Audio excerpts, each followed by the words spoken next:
बुरारी की जो घटना हुई है दिल्ली की, नेशनल कैपिटल के हार्ट में बड़ा भारी वहाँ इंसिडेंट्स बड़ी वहाँ आयोजन होते हैं, ऑर्गेनाइजेशन करते हैं।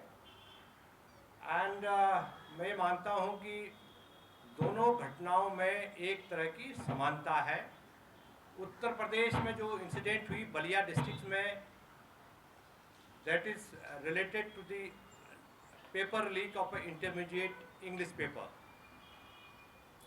और पेपर लीक होने में जो जर्नलिस्ट है, जब सोशल मीडिया पर, इंटरनेट पर वो जो सारी इंसिडेंट चल रही थी, तो एजुकेशन डिपार्टमेंट और उत्तर प्रदेश के एडमिनिस्ट्रेशन में ये बात बहुत हंगामा मच गया कि ये क्या हो गया, क्योंकि सरकार बनने के तत्काल बाद पहला लीक था।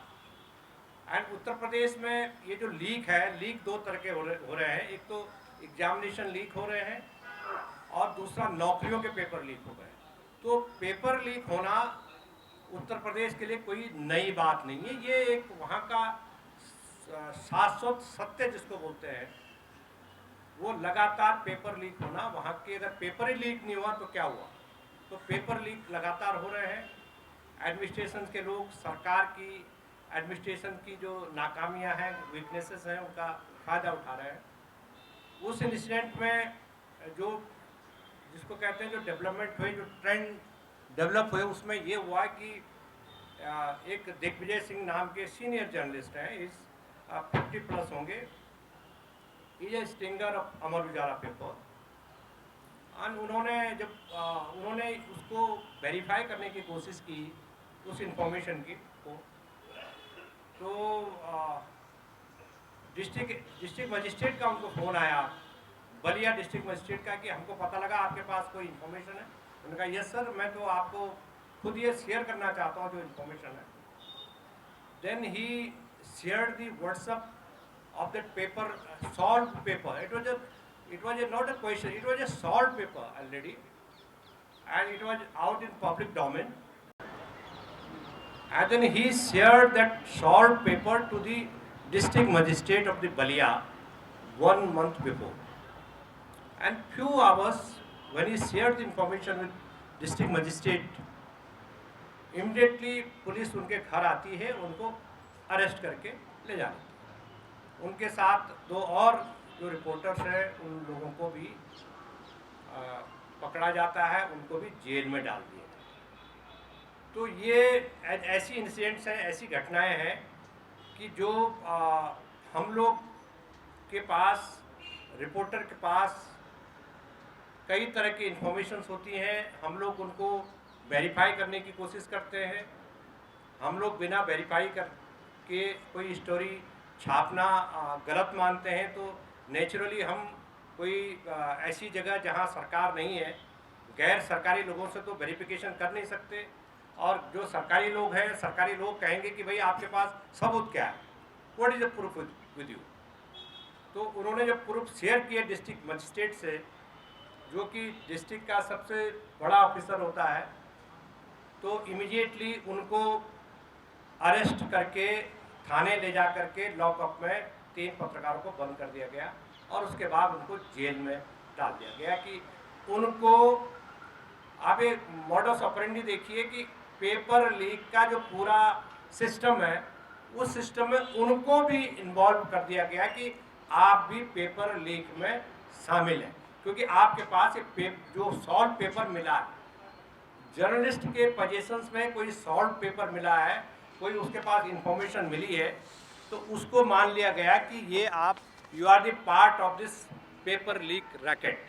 तो ये मुझे लग रहा है कि ये एक किस्म से डायरेक्ट असल्ट है, सीधा हमला है, जो जर्नलिज्म की जो सॉवरेनिटी है, जिस पेशे के लिए हम अपने को डेडिकेट करते हैं और जिस पेशे में हम लोग काम करते हैं, हमारा काम है कि कोई इन्फॉर्मेशन हमारे पास है तो उसको लेकर के हम एडमिनिस्ट्रेशन से सवाल पूछें। तो रादर देन कि उसको जो कल्पिट है, जो अपराधी है, जो क्रिमिनल्स है, जो इस रैकेट के ऑपरेटर्स हैं, इसके जो सूत्रधार हैं, rather than taking action against all those criminals, what you are doing, आप उस जो जिसके पास इंफॉर्मेशन है उसको आपने अरेस्ट कर दिया ताकि आप उसको कवर अप कर सके, जो एडमिनिस्ट्रेशन आप कवर अप करें ताकि एक कंफ्यूजन फैले कि पत्रकार भी। मेरे को जब इंफॉर्मेशन मिली रात को तो मेरे को लखनऊ से ये बताया गया कि पत्रकार भी उसमें शामिल है, उस जो पेपर लीक मामले में पत्रकार भी शामिल है। तो मैंने कहा हो सकता है, मेरे पास वेरिफिकेशन के लिए कोई ऑथेंटिक खबर सोर्स नहीं था। मैंने सुबह तक का इंतजार किया, फिर मैंने किसी सीनियर पर्सन को लखनऊ पूछा कि क्या है, तो उन्होंने बताया कि ये ऐसी घटना है, सरकार को पता है, एडमिनिस्ट्रेशन को पता है, सबको पता है कि ऐसा घटना घटी। एंड उसके बाद बुराड़ी हो गया, बुराड़ी में जो घटना घटी अभी तक वो जेल में बंद है एंड उनके खिलाफ पता नहीं क्या क्या आरोप लगते हैं। आपको पता होना चाहिए कि वहाँ उत्तर प्रदेश में ऑलरेडी एक जर्नलिस्ट सादिक अपन केरल के जर्नलिस्ट हैं, वो जेल में बंद है, वो हाथरस कांड को कवर करने जा रहे थे, वो एक अलग मसला है। लेकिन मुझे ऐसा लग रहा है कि ये जो चीज़ें हैं ये चीज़ें बहुत ख़तरनाक है। बुराड़ी की जो इंसिडेंट है वो इंसिडेंट इतना इस ढंग से किया गया है कि जिसमें आपको मतलब जर्नलिस्ट को ये मान लिया गया है कि आपकी जो आइडेंटिटी है वो रिलीजन के नाम पर है, क्लास के नाम पर है। आप ऐसा नहीं है कि आप जो है आप जर्नलिस्ट हैं। तो उनको कार्ड चेक करके उनकी पिटाई की गई, बेरहमी से पीटा गया, उनको काम करने से रोका गया, उनके कैमरे तोड़े गए। मैंने पुलिस से संपर्क किया तो कहा गया कि नहीं साहब, ये तो they were provoking, they were simply doing their duty. आपने जिस तरह से ब्रेड एंड बटर के लिए पुलिस काम कर रही है, अपना ब्रेड एंड बटर के लिए जर्नलिस्ट भी काम कर रहा है, ये उसका फंडामेंटल ड्यूटी है इस तरह के कवर करना। लेकिन यहाँ भी वही सिचुएशन है, रादर देन जहाँ वो इंसिडेंट बुराड़ी में जो आयोजन हुआ, उस आयोजन करने वालों को कोई परमिशन ऑफिशियल नहीं थी। Rather than taking action against those people who are illegally organising a conclave और so called mahapanchayat, no action, उनको रोका नहीं गया, वो पब्लिकली आए, उन्होंने शुरू, जबकि उनको रोकना चाहिए कि आपकी परमिशन कहाँ है। ठीक है, ये एडमिनिस्ट्रेशन का काम है, लेकिन जो पत्रकार है, जो जर्नलिस्ट है, वो जर्नलिस्ट कवर करने जा रहे हैं, चाहे वो इलीगल है या लीगल है, ये हमारा काम नहीं है उसको इलीगल और लीगल ठहराना। ये दिल्ली पुलिस का काम या दिल्ली एडमिनिस्ट्रेशन का काम है, जो उसको उनको प्रिवेंट करना चाहिए था। ये उनका जिम्मेदारी है, हमारी रिपोर्टर की कोई जिम्मेदारी नहीं है। हमारे बहुत सारे यंग रिपोर्टर्स, जर्नलिस्ट जो अपना कैरियर शुरू कर रहे हैं, उन पर हमला किया, जानलेवा हमला हुआ और कोई पूछने वाला नहीं। मतलब नेशनल कैपिटल में, जो देश की राजधानी है, देश की राजधानी में इस तरह की वारदात होती है और हम सबके सामने होती है। पार्लियामेंट चल रही है और पार्लियामेंट के बीच में ये सब हो रहा है, तो ये मुझे लग रहा है कि ये जो लोग इस सिस्टम को चला रहे हैं, जो सिस्टम के टॉप में बैठे हुए हैं, जो सिस्टम को ऑपरेट कर रहे हैं, ये सवाल का उत्तर उनको देना चाहिए कि ये घटनाओं के लिए जिम्मेदार कौन है। ये पत्रकारों पर जो अटैक किया गया वो क्यों किया गया, वहाँ जो पुलिस थी उसका क्या रोल था। अगर किसी की जानलेवा हमला पत्रकारों पर हुआ तो वो बहुत ख़तरनाक चीज़ है। मैं as a reporter, as a journalist, हमारी जो ट्रेनिंग हुई है और हम में से बहुत सारे लोगों की ट्रेनिंग हुई है कि हमारे लिए रिलीजन, इस प्रिपरेशन में रिलीजन और धर्म हमारी क्या, अपना जो हमारा जो फेथ है, उस फेथ से ज़्यादा इम्पोर्टेंट ये है कि हमारा जो हमारी जो ड्यूटी है as a reporter, as a journalist, जिसके लिए हमने अपनी कैरियर को डेडिकेट किया कि हम देश और दुनिया को यहाँ जो ट्रुथ है उस सच्चाई के बारे में बताएंगे। तो ये जो अनएथिकल चीज़ें हुई हैं कि उनको काम करने से रोकना, मुझे लग रहा है कि इससे बड़ा हादसा कुछ हो नहीं सकता, इससे बड़ी घटना कुछ हो नहीं सकती।